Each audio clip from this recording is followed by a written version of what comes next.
के लोकप्रिय प्रत्याशी और अगर मैं कह सकता हूं कि इस हैदराबाद को भाग्यनगर में बदलने के लिए विशेष रूप से आपके बीच में यहाँ पर कार्य कर रहे गौशामहल विधानसभा क्षेत्र से भारतीय जनता पार्टी के प्रत्याशी श्री टी राजा सिंह जी, राष्ट्रीय महामंत्री भारतीय जनता पार्टी पी मुरलीधर राव जी, पार्षद श्री शंकर यादव, पूर्व मंत्री श्री राम स्वामी जी, भारतीय जनता पार्टी के वरिष्ठ नेता श्रीमान BL संतोष जी,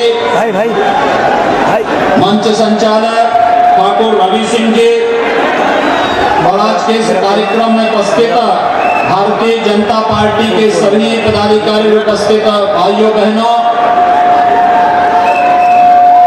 मैं विशेष रूप से आज यहाँ पर टी राजा सिंह जी के समर्थन में आप सबसे अपील करने के लिए आया हूँ। मित्रों, मैं जानता हूं कि किन विपरीत परिस्थितियों में वे यहाँ पर राष्ट्रवाद के झंडे को लेकर के मजबूती के साथ जमे हुए हैं। मैंने कई बार आने का प्रयास किया, लेकिन चुनाव के बाद अक्सर मेरे कार्यक्रम में यहाँ की सरकारें रोड़ा अटकाती थी, लेकिन चुनाव के बहाने ही हिंदू विरोधी, विकास विरोधी सरकारों को परास्त करने का लोकतंत्र एक अधिकार हमें देता है। और इसीलिए मैं आह्वान करने के लिए आपके पास आया हूं कि यहाँ पर श्री टी राजा सिंह पिछले कई वर्षों से इस मजबूती के साथ आपके हितों के लिए कार्य कर रहे हैं। उसे देखते हुए आज हम सबकी जिम्मेदारी बनती है कि गौशामहल असेंबली कॉन्स्टिट्यूंसी से न केवल उन्हें बार बार चुनकर के जाना चाहिए, अब तेलंगाना में भारतीय जनता पार्टी की गवर्नमेंट बना करके आप एक बार यहां पर भी वैसे ही परिवर्तन लाने का प्रयास करिए जैसे देश के अंदर अन्य भागों में देखने को मिल रहा है। मित्रों, आप सब इस बारे में जानते हैं कि वर्तमान में भारत निर्वाचन आयोग 5 राज्यों में चुनाव करा रहा है। छत्तीसगढ़, मध्य प्रदेश और मिजोरम के चुनाव संपन्न हो चुके हैं। 7 दिसंबर को तेलंगाना और राजस्थान विधानसभा के चुनाव संपन्न होने हैं। मैंने राजस्थान, मध्य प्रदेश, छत्तीसगढ़ और मिजोरम के चुनाव प्रचार को नजदीक से देखा है और मैं विश्वास के साथ कह सकता हूं कि राजस्थान, मध्य प्रदेश और छत्तीसगढ़ में भारतीय जनता पार्टी की सरकार बनेगी। कोई भारतीय जनता पार्टी को सत्ता में आने से नहीं रोक सकता। मिजोरम पूर्वोत्तर, इस देश के पूर्वोत्तर के राज्यों का एक प्रमुख राज्य है और आप सब जानते हैं नॉर्थ ईस्ट के बारे में। क्या इससे पहले, मोदी जी के आने के पहले कांग्रेस के समय में नॉर्थ ईस्ट की स्थिति क्या थी?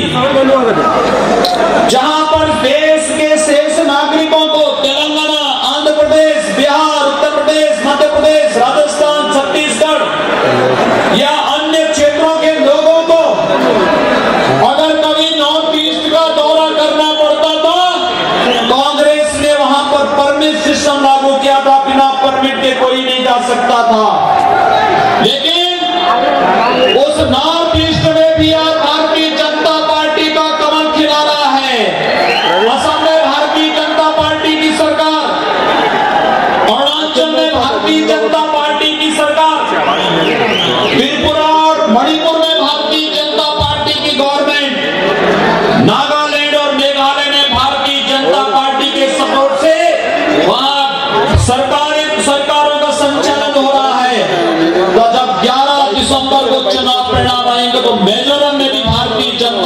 की सरकार नजर आएगी। ये व्यापक परिवर्तन देश के अंदर हुआ है। लेकिन साथ ही साथ तेलंगाना में भारतीय जनता पार्टी अवश्य क्यों? मित्रों, अगर आम नागरिक के जीवन में सुधार लाना है, जीवन स्तर को उठाना है, नौजवानों के लिए रोजगार और नौकरी की व्यापक संभावनाओं को आगे बढ़ाना है, तो मेरा ये मानना है कि भारतीय जनता पार्टी एकमात्र सहारा हो सकती है। भारतीय जनता पार्टी के अलावा कोई दूसरा विकल्प नहीं। और इसीलिए मैं आप सबसे आह्वान करूंगा कि भारतीय जनता पार्टी ने विकास और सुशासन की जिस नींव पर इस देश के अंदर राम राज्य की अवधारणा को पुष्ट करने और उसको सुदृढ़ करने का बीड़ा उठाया है, उस अभियान में तेलंगाना की भूमिका भी होनी चाहिए। और अगर हैदराबाद को भाग्यनगर के रूप में बदलना है तो फिर मैं आह्वान करूंगा कि भारतीय जनता पार्टी की सरकार वहां करके दिखाइए। मित्रों, कांग्रेस और भारतीय जनता पार्टी में यही अंतर है। भारतीय जनता पार्टी और टीआरएस में यही अंतर है। एक तरफ आप देखते होंगे किसी कारण से आपके पूर्वजों ने संघर्ष के बल पर इस तेलंगाना की भूमि को निजामशाही से मुक्ति दिलाई थी। मित्रों, निजामशाही से मुक्ति के दिवस को उल्लास के साथ इस तेलंगाना में मनाया जाना चाहिए। ये हमारे लिए गौरव की बात होनी चाहिए कि हमने निजामशाही से मुक्ति पाकर के भारत गणराज्य का अंग बन करके भारत के योग्य नागरिक के रूप में हम पूरे देश के अंदर अपनी यात्रा को निर्विघ्न पूरा कर सकते हैं। ये हमारे लिए गौरव की बात होनी चाहिए। हम सब भारतवासी हैं, भारत माता की संतानें हैं। लेकिन इस सब के बावजूद यहां पर कांग्रेस, टीआरएस आपके निजामशाही से मुक्ति के दिवस को उस दिवस के रूप में नहीं मनाना चाहती, क्योंकि ये वोट बैंक का खतरा, उनका वोट बैंक इससे गड़बड़ाता है। उन्हें भय है कि अगर वह आपके स्वाभिमान और सम्मान के दिवस को मनाएंगे तो कहीं ऐसा न हो कि उनका मुस्लिम वोट बैंक खिसक जाए। और मुस्लिम वोट बैंक के भय से वे लोग आपके सम्मान दिवस को भी नहीं मनाना चाहते।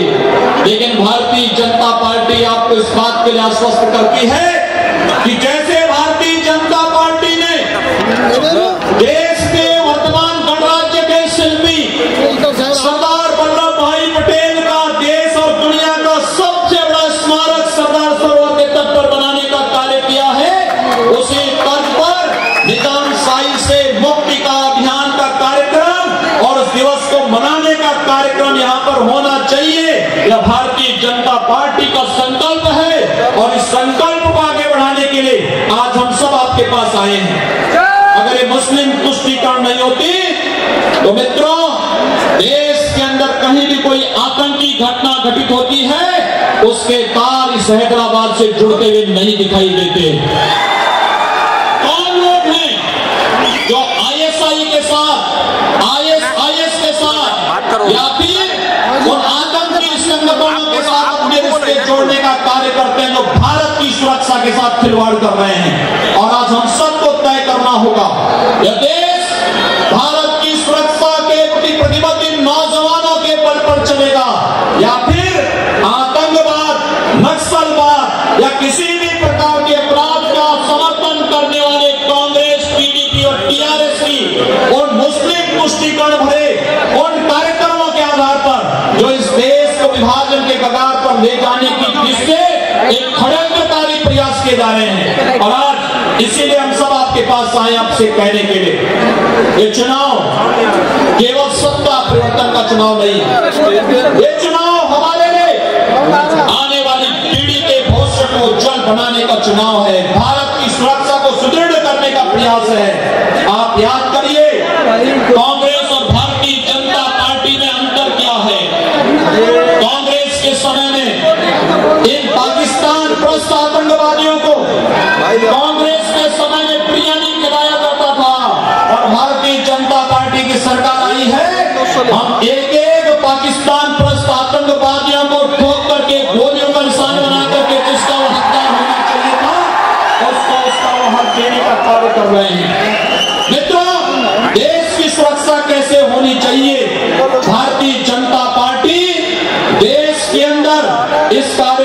रही है, उस प्रकार का कार्यक्रम कर रही है।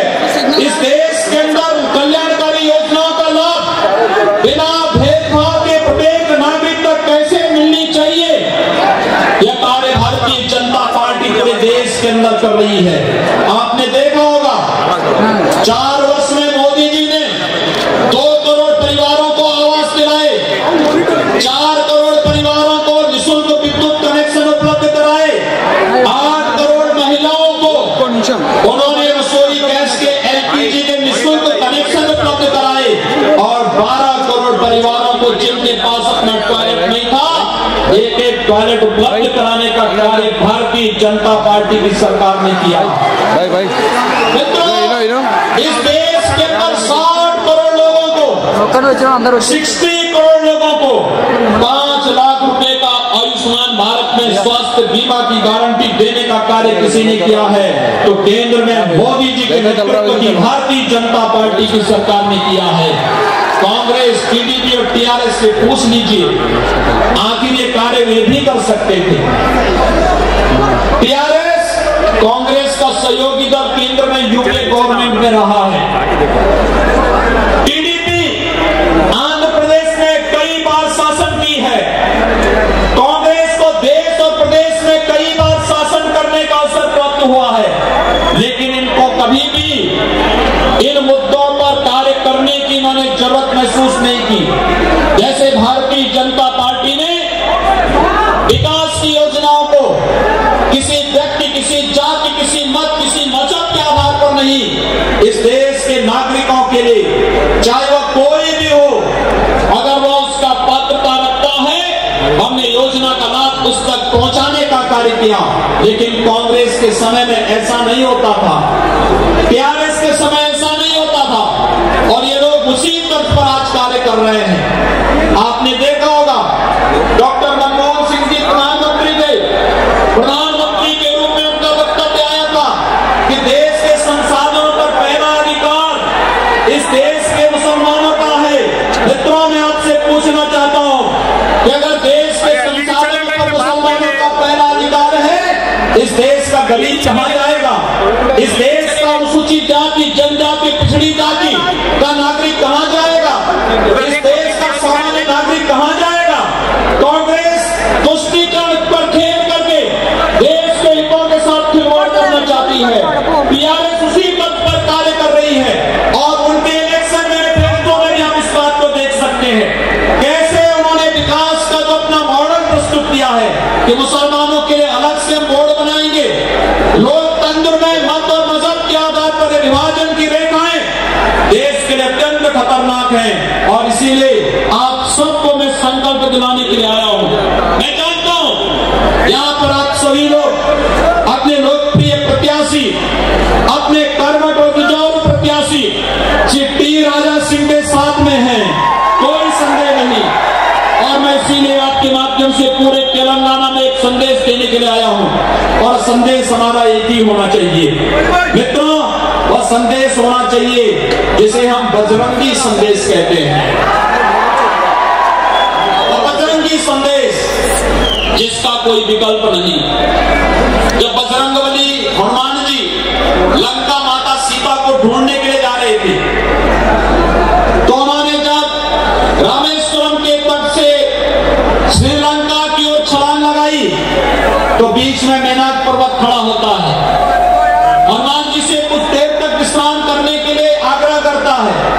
हनुमान जी ने बड़ी विनम्रता के साथ उनके आग्रह को ठुकराया था और एक ही बात कही थी कि राम काजू कीन्हे बिनो मोई कहां विश्राम। और मैं आप सबसे यही अपील करूंगा, मित्रों, इस देश के अंदर अयोध्या में राम जन्मभूमि मंदिर निर्माण में सबसे बड़ी बाधा कोई है तो कांग्रेस है। कांग्रेस के नेता श्री कपिल सिब्बल का बयान आपने देखा होगा जिसमें उनके द्वारा ये कहा जाता है, सुप्रीम कोर्ट में अपील दायर की जाती है और कहा जाता है कि 2019 से पहले इस मामले की सुनवाई न हो। मित्रों, देश की न्यायपालिका को, न्याय व्यवस्था को कैसे कटघरे में खड़ा करने का प्रयास कांग्रेस कर रही है।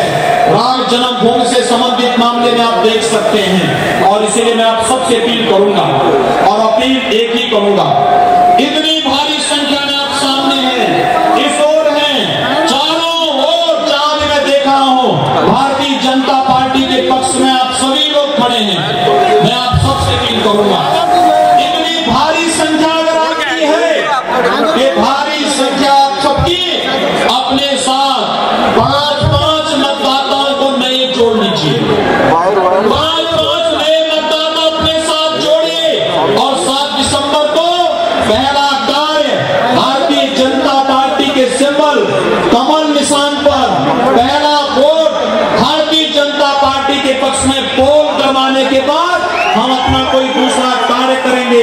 अगर आपका ये संकल्प हो जाएगा तो मित्रों, कोई कारण नहीं कि इस विधानसभा असेंबली कॉन्स्टिट्यूंसी से टी राजा सिंह भारी मतों से चुनाव जीत करके जाएंगे।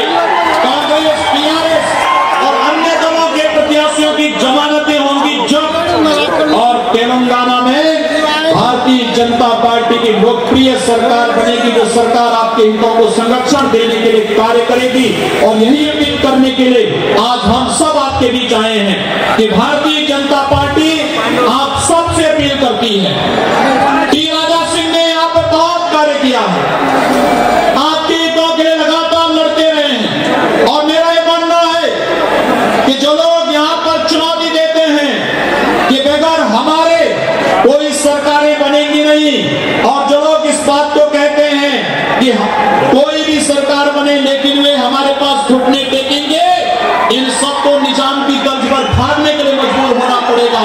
और यही अपील करने के लिए हम लोग आपसे कहने के लिए आए हैं कि भारतीय जनता पार्टी जिस मजबूती के साथ चुनाव लड़ रही है, आज मैं प्रातः काल से देख रहा हूं जगह जगह जिस प्रकार का उत्साह पूरे तेलंगाना में देखने को मिला है, एक आदर्श व्यवस्था के रूप में मैं इसे मान सकता हूं।